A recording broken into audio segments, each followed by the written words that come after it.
Welcome back. ABC News 4 and the U.S. Coast Guard continue Operation Safe Water. It's just as it sounds, all about keeping you safe on low country waterways. One crucial way to do that is life jackets.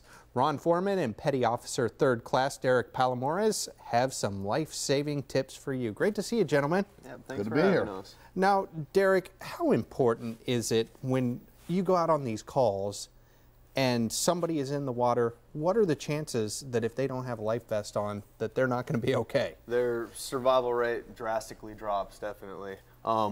It's required that everybody on board vessels has a life jacket on, so that's why we stress it, like, excuse me, when we come alongside, that what we're checking for, that everything is good. With everybody's life jacket on board. Sure, because when you go on a boat, you don't want to write people tickets. You just want to make sure they're safe. Yeah, absolutely. That's the main scope of our boardings is boarding safety. And the biggest things that we check, like we said, is life jackets. And Ron, when you do these checks, what sorts of things are you looking for? What kind of life vests do folks have to have? All they have to have is a regular life vest is all that's required.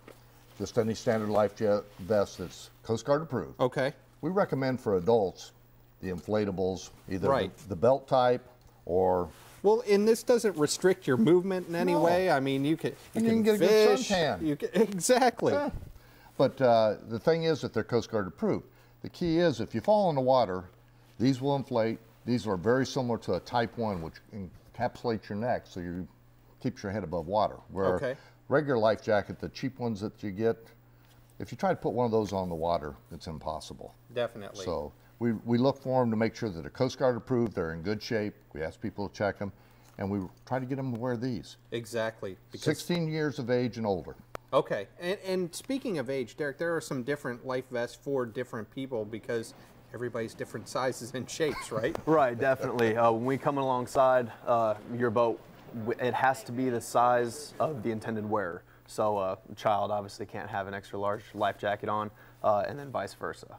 So. Okay, and I know when I was a kid and we would go out boating, there were like these, they were kind of like seat cushions. Mm-hmm. And those really aren't that good, are they? No, those are not intended to be worn at all, like on your back or put your arms through them. Those are a Type 4 PFD, personal flotation device, throwable as well. They're required for vessels over 16 feet. Okay. And yeah, like I said, do not wear them. That's if someone falls overboard, you want to be able to grab that. It has to be immediately available and then toss it over to them so that they have something to hold on to. And where do you typically see the accidents that these folks are having while they're boating? Are they way out in the ocean or are they pretty close to shore? I want to say probably a combination of both, night and day. I wouldn't say there's really more offshore than there is inshore. So no matter what the situation, just be prepared. Yeah, have a life jacket.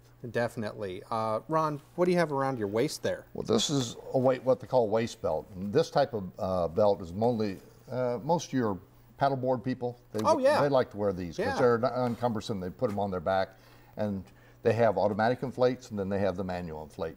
They work real good.